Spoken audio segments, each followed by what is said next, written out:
जमात पंजुम मज़मून माहौल का मुताला हिस्सा 2 सबक नंबर 4 अमले इर्तिका पार्ट 1। चलते हैं वीडियो की तरफ। सबक का नाम है अमले इर्तिका।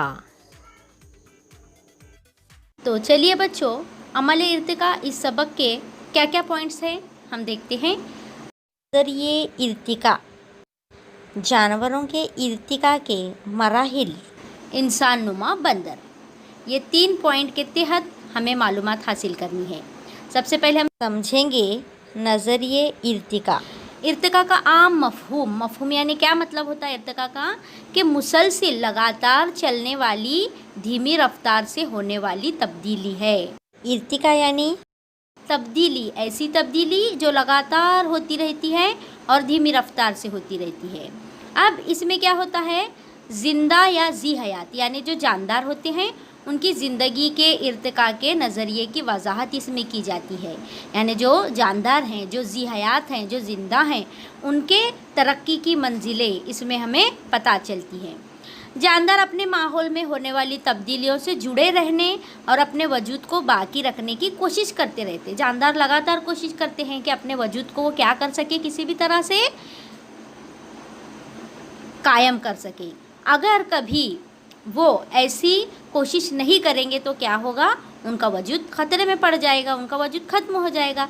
इसलिए जानदार कोशिश करता है कि वो अपने माहौल में अगर तब्दीली हो भी जाए तो उस तब्दीली से जुड़कर वो अपने आप के वजूद को कायम रखता है। तो इनमें से किसी खास नू या किस्म के जानदारों की जिस्मानी बनावट में कोई अंदरूनी तब्दीली वाक़ होती है।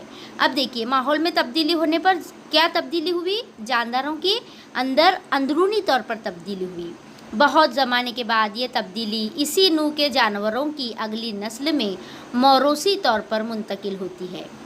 अब देखिए, नस्लें किस तरह बदलती हैं। एक नस्ल दूसरी नस्ल से थोड़ी मुख्तलिफ होती है। वैसा क्यों होता है, क्योंकि उनके अंदरूनी जिस्म के अंदरूनी तौर पर जो भी तब्दीलियाँ हुई हैं वो तब्दीली क्या होती है, आने वाली ज़माने की नस्लों में मौरूसी तौर पर यानी विरासत के तौर पर, विरसे में एक नस्ल से दूसरी नस्ल में मुंतकिल हो जाती है। यानी क्या हो जाती है, इंतकाल कर जाती है, उसमें मतलब डाली जाती है एक नस्ल से दूसरी नस्ल में। इस तरह असल नू से कुछ मुख्तलिफ खुसूसियात रखने वाली एक नई किस्म वजूद में आती है। यानी इस नस्ल से या इस नस्ल की खूबियाँ अगली नस्ल में मौरूसी तौर पर, विरासती तौर पर मिलती है तो वो नस्ल से असल नू पैदा हो जाती है। ये नई किस्म वजूद में आती है। ये नई किस्म अपनी असल से भी ज़्यादा तरक्की याफ्ता होती है। यानी जिस नस्ल से उसके अंदर वो खूबियाँ आई हुई है उस नस्ल से भी ज़्यादा तरक्की याफ्ता वो नस्ल होती है। बाज़ मरतबा असल नूए हयात से एक से ज़्यादा तरक्की याफ्ता किस्में पैदा होती हैं। यानी जो असल नस्ल थी उससे दूसरी नस्ल में वो खूबियाँ मौरूसी तौर पर जो है मुंतकिल हुई, फिर उस नस्ल से अगली नस्ल में, अगली नस्ल से उससे आने वाली अगली नस्ल में, इस तरह से वो मौरूसी तौर पर, विरासत के तौर पर एक के बाद एक क्या होती जाती है, एक दूसरे में मुंतकिल हो जाती हैं और हर नस्ल अपनी पहले की नस्ल से ज़्यादा तरक्की याफ्ता हो जाती हैं। तो ये जो नज़रिया था इर्तिका का, देखिए तब्दीली भी हुई लेकिन धीमी रफ्तार से हुई तब्दीली। एक नस्ल से दूसरी नस्ल में जो खूबियाँ मुंतकिल हुई वो कैसी हुई, तेज़ रफ्तारी से नहीं बल्कि धीमी रफ्तारी से हुई। और इर्तिका का नज़रिया जिस साइंसदान ने पेश किया था उसका नाम था चार्ल्स डार्विन। इर्तिका का नज़रिया किसने पेश किया था, चार्ल्स डार्विन ने पेश किया था। जी हयात की जो किस्में बदलते हुए माहौलियात से मुताबिकत रखने की सलाहियत रखती हैं वो कायम रहती हैं, और जो किस्में ऐसा नहीं कर पाती वो इर्तिका के अमल में निस्तो नाबूद हो जाती हैं। देखिए प्यारे बच्चों, जो नस्ल अपने आप को उस माहौल में ढाल लेती हैं, मुताबिकत करना यानी एडजस्टमेंट कर लेना, अपने आप को उस माहौल में ढाल लेना, तो जो नस्लें अपने आप को उस माहौल में ढाल लेती हैं वो नस्लें कायम रह जाती हैं। और जो नस्लें अपने आप को अपने माहौल में ढाल नहीं पाती, अपने माहौल से एडजस्टमेंट नहीं कर पाती, वो नस्लें क्या हो जाती हैं, निस्तो नाबूद हो जाती हैं, यानी तबाह बर्बाद हो जाती हैं। पहले देखिए, आप जानते हैं पहले ज़मीन पर डायनासोर के ग्रोह बहुत हुआ करते थे। तो पहले ज़मीन पर डायनासोर ग्रोह से ताल्लुक़ रखने वाले, ये देखिए डायनासोर्स आपको दिखाए जा रहे हैं। अब यहाँ पर डायनासोर की मुख्तलिफ़ किस्में आपको इस तस्वीर में दिख रही हैं, लेकिन सभी डायनासोर क्या आपको एक जैसे दिख रहे हैं क्या? तो इस तस्वीर में देखिए डायनासोर की पहली नस्ल से आने वाली अगली नस्लें मुख्तलिफ हैं। तो एक नस्ल से आने वाली जो अगली नस्ल होती है वो कैसी होती है, बिल्कुल तरक्की याफ्ता होती है, ऐसे चार्ल्स डार्विन ने हमें बताया है। देखते हैं आगे। देखिए डायनासोर, ये जानवरों की ज़मीन पर कई देवकामत किस्में मौजूद थी। देवकामत का मतलब होता है बहुत ही बड़े बड़े देव की तरह बड़ी बड़ी जसामत रखने वाले डायनासोर ज़मीन पर पाए जाते थे। ऐसा बयान किया जाता है कि ये किस्में अचानक निस्तो नाबूद हो गई। अचानक क्या हो गई, ख़त्म हो गई, बर्बाद हो गई। क्यों हुआ ऐसा पता है? क्योंकि इस डायनासोर की नस्ल ने अपने आप को माहौल में एडजस्टमेंट नहीं किया, माहौल से मुताबिकत उन्होंने नहीं की, इसलिए क्या हो गई, वो नस्लें ख़त्म हो गई। और वजह क्या थी नस्लें ख़त्म होने का? इनकी ख्याल है कि अचानक कोई कुदरती आफत आई होगी या माहौल में अचानक तब्दीली हुई होगी, जिसकी वजह से ये डेल डोल वाली किस्में, डेल डोल वाली यानी बड़ी बड़ी जसामत रखने वाली ये किस्में तबाह हो गई। परों वाले डायनासोर के हिजरी नकुश के बाकियात मिले हैं। अब देखिए कुछ डायनासोर्स जो ज़मीन में दफन हो गए तो उनके नुकुश, उनकी निशानियाँ पत्थरों के ऊपर क्या रह गई, बाकी रह गई। तो उनके हजरी नुकुश, हजर का मतलब होता है पत्थर, तो पत्थर पर पाए जाने वाले वो नकुश बाकी रह गए, उनसे हमें डायनासोर की मालूमात मिली। ऐसा समझा जाता है कि दो पैरों पर चलने वाले या परों वाले डायनासोर की बाज़ किस्मों में तगय्युर और तरक्की हुई और इस तरह बाज़ परिंदों की तख्लीक हुई। देखिए तख्लीक होना यानी पैदा होना, तगय्युर होना यानी तब्दीली होना।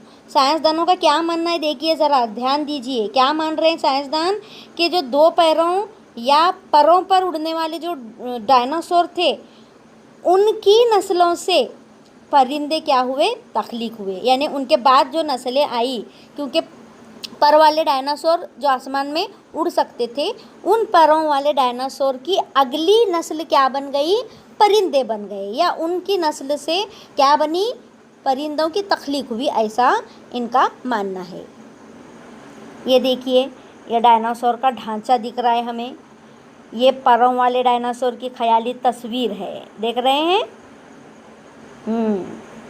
अब देखते हैं जानवरों के इर्तका के मराहिल।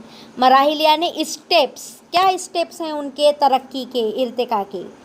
हम गुज़िश्ता सबक में मालूम कर चुके हैं, पढ़ चुके हैं कि जानदारों का वजूद हुआ था कहाँ से, पानी में प्रोटोज़ा नामी या खलवी जानदार से। हम अच्छी तरह जानते हैं क्योंकि जानदार ज़मीन पर पाए जाने वाले जो सबसे पहले वजूद में आए वो यख खलवी जानदार, प्रोटोज़ा, और उसी से फिर कसीर खलवी पैदा हुए, यानी ज़्यादा खलियात रखने वाले जानदार पैदा हुए। फिर कसीर खलवी जानदार आहिस्ता आहिस्ता तरक्की करते गए और इससे मुख्तलिफ़ किस्म के नबातात और जानवरों की क्या हो गई, पैदाइश हो गई। तो जानवरों के इर्तिका के हस्बे ज़ील मराहिल हैं। क्या क्या मरहले हैं जानवरों के इर्तिका के, उनके तरक्की के? तो नंबर 1 गैर फ़िक्री जानदार, नंबर 2 फ़िक्री जानदार। अब गैर फ़िक्री, देखिए फ़िक्री यानी फ़िक्र करने वाले नहीं, यहाँ पर फ और कलम का क दिया हुआ है, फ़िक्री। गैर फ़िक्री का मतलब ऐसे जानदार जिनकी पीठ में रीढ़ की हड्डी नहीं होती। प्यारे बच्चों, हम इंसान हैं, हमें रीढ़ की हड्डी दी गई है ना। आप पीछे पीठ की तरफ देखिए, आपके गर्दन से लेकर पूरा नीचे कमर के हिस्से तक आपको एक लंबी हड्डी नज़र आती है, उसे हम रीढ़ की हड्डी कहते हैं। तो जिन जानदारों में ये रीढ़ की हड्डी नहीं होती उन्हें हम कहेंगे गैर फ़िक्री जानदार। मसलन यहाँ पर आपको दिख रहा है घूंगा, देखिए घूंगे को, इसके अंदर बिल्कुल रीढ़ की हड्डी नहीं होती है, बहुत ही नर्म नर्म होता है। तो इस तरह से जिन जानदारों में रीढ़ की हड्डी नहीं होगी उन्हें गैर फिक्री कहेंगे। अब इसका उलट फिक्री जानदार, यानी बहुत फिक्र करने वाले, क्या नहीं, जिनके अंदर रीढ़ की हड्डी, पीठ में उनके रीढ़ की हड्डी होती है, उसे हम फिक्री जानदार कहेंगे। मिसाल के तौर पर आप देख सकते हैं, आबी हैवान, पानी में रहने वाला, कौन है ये? मछली, दिख रही है मछली? हाँ, तो ये कैसा जानदार है मछली? फिक्री जानदार है। तो आपको याद रखना है इर्तिका के मराहिल में क्या क्या याद रखेंगे आप? सबसे पहले फिक्री जानदार, उसके बाद गैर फिक्री जानदार, फिर हम देखेंगे जल थलिए। जल थल, जल यानी पानी, थल यानी ज़मीन, इस तरह से आप याद रखेंगे। कैसे? जल यानी पानी, थल यानी ज़मीन। अब जल थलिए यानी जो पानी में भी रह सकते हैं और ज़मीन पर भी रह सकते हैं, यानी पानी और खुश्की, खुश्की का मतलब क्या? ज़मीन। तो पानी और खुश्की दोनों जगह पर ज़िंदगी बसर करने वाले, उन्हें हम कहेंगे जल थलिए। मिसाल के तौर पर आप देख लीजिए मेंढक जो टर करते रहता है। उसी तरह से परिंदे, परिंदे तो आप जानते हैं जो आसमान में क्या करते हैं? उड़ते हैं। उसी तरह से रेंगने वाले जानवर, मसलन जिसे हम कहते हैं सांप, देखिए यहाँ पर उसकी तस्वीर दिख रही है, कितना भयानक दिख रहा है, देखिए ज़रा, ये है सांप, ये रेंगने वाला है जानवर। अब आते हैं पिस्तानीय जानवर। अब प्यारे बच्चों, पिस्तानीय किसे कहते हैं? ऐसे जानवर जो अपने बच्चों को दूध पिलाते हैं, तो दूध पिलाने वाले जानवरों को पिस्तानीय जानवर कहते हैं। फॉर एग्ज़ाम्पल, मिसाल के तौर पर यहाँ पर आपको दिख रही है गाय, तो गाय कैसा जानवर है? पिस्तानीय जानवर है, जो अपने बच्चों को दूध पिलाती है। पिस्तानीय का मतलब समझ लिए। फिक्री जानवरों के गिरोह में सबसे ज़्यादा तरक्की याफ्ता मरहला यानी पिस्तानीय जानवर। आप जानते हैं फिक्री जानवर यानी क्या? जिनके अंदर रीढ़ की हड्डी है, वो फिक्री जानवर हैं। तो ऐसे फिक्री जानवरों में सबसे ज़्यादा जो तरक्की याफ्ता नस्ल है या तरक्की याफ्ता मरहला है, वो किन जानवरों का है? पिस्तानीय जानवरों का, यानी दूध पिलाने वाले जानवरों का। माँ का अपने शिकम में बच्चे की नशोनुमा मुकम्मल होने के बाद उस बच्चे को जन्म देना और पैदाइश के बाद अपना दूध पिलाकर उसकी परवरिश करना ज़्यादातर पिस्तानियों की अहम खुसूसियत हैं। माँ का अपने शिकम में, शिकम का मतलब होता है पेट, हाँ, शिकम का मतलब पेट।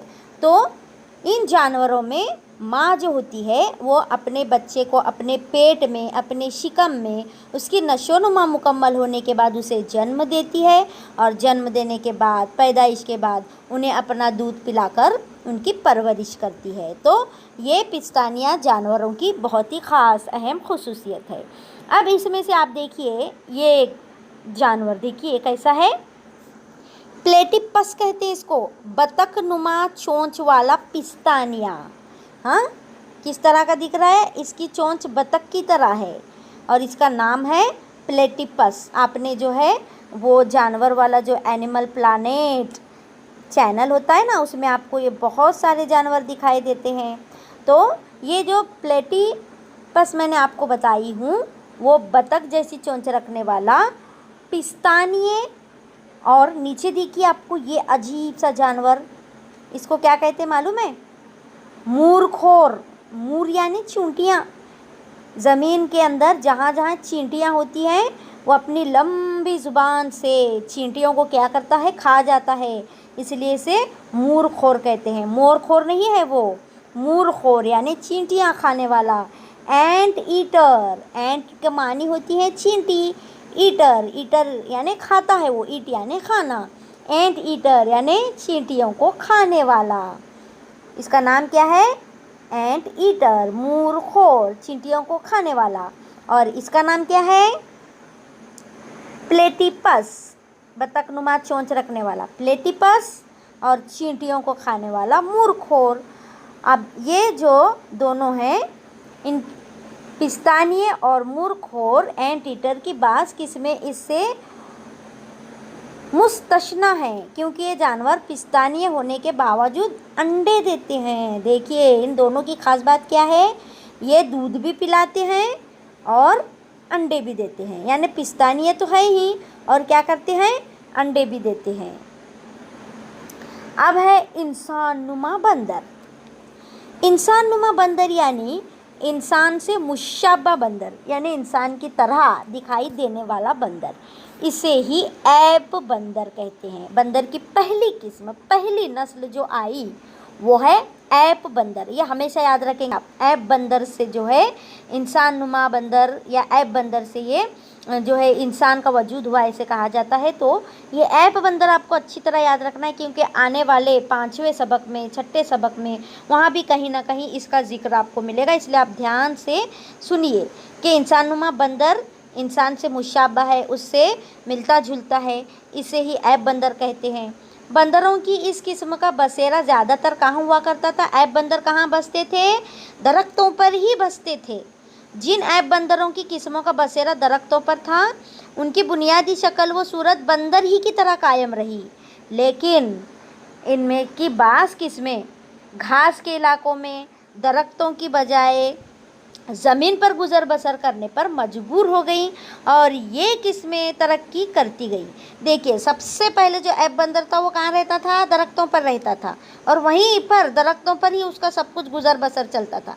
लेकिन उसके बाद के आने वाली नस्लों ने क्या किया, घास फूस पर, ज़मीन के दूसरे हिस्से पर वो रहने पर मजबूर हो गए, क्योंकि माहौल बदल गया तो उन्हें अपने आप को क्या करना पड़ा, उस माहौल के मुताबिक ढाल लेना पड़ा। तो दरख्तों पर रहने के बजाय कहाँ रहने लगे, नीचे ज़मीन पर रहने लगे, घास फूस में रहने लगे। बाज़ लोगों का मानना है कि इनसे बेतरतीब तरक्की होते होते नुए इंसान का वजूद हुआ। ऐसे मानते हैं लोग कि इन बंदरों की तरक्की होती गई और उससे ही इंसान वजूद में आया। यह मखलूक सबसे पहले बर-ए-आज़म अफ्रीका में वजूद में आई। कहाँ पर वजूद में आई, बर-ए-आज़म अफ्रीका में इंसान नुमा मखलूक वजूद में आई, जिसको हम अदीमानो कहते हैं। इसी को इब्तिदाई इंसान कहते हैं, इसी को अदीमानो कहते हैं। अदीम का मतलब होता है इब्तिदाई। तो आइंदा सबक में हम देखेंगे इंसान का इर्तिका कैसे हुआ। अभी आपको सिर्फ इतना याद रखना है कि ऐप बंदर इस नस्ल की तरक्की होते होते इंसान का वजूद हुआ। अगले सबक में हम इंशाअल्लाह क्या करेंगे, इंसान के इर्तिका की क्या क्या मंजिलें हैं वो हम मालूमात हासिल करेंगे। नेक्स्ट वीडियो में आपको मिलेंगे इस सबक के सवालात के जवाबात। तो हम आपसे अब लेते हैं इजाज़त। अल्लाह हाफिज़।